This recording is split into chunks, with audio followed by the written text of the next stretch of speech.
The other question was, what about the other side of the road here?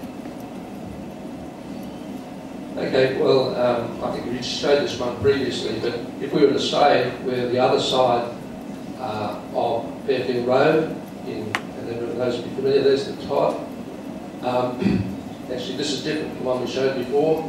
This is an option where we'll still be able to get into Clapham.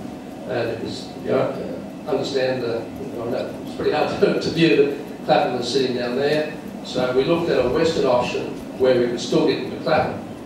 And we achieve it here by having our guide structures, which are these lines here, just north of Ullivan Creek. So we pushed everything as far south as we could, but still get into Clapham. So they are the guide structures there. There's some track deviations through here to actually do that. The rail facility there would have to be removed. We then had some long lengths of what we call cut and cover.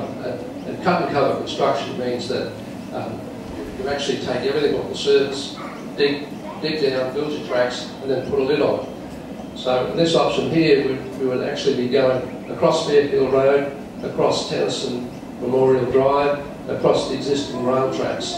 So we had this really complicated construction exercise there that would disrupt Fairfield Road, that would disrupt Tennyson Memorial Drive. We then looked at putting a new Yeerongpilly station in here, and we pushed that as far south as we could. And what we found is that by the time we got to the north, again looking for rock and hard ground, we'd actually have some property impacts just to the north of the top. So Cardwell Street is there. We found before we could get into good rock and underground tunnelling, so we had properties over on that side.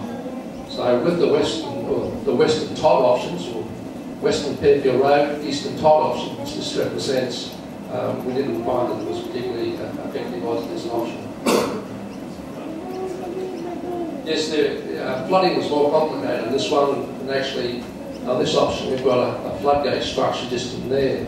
And those of you familiar with the area, it is low and flood prone, so that just became another complication that worked against the option.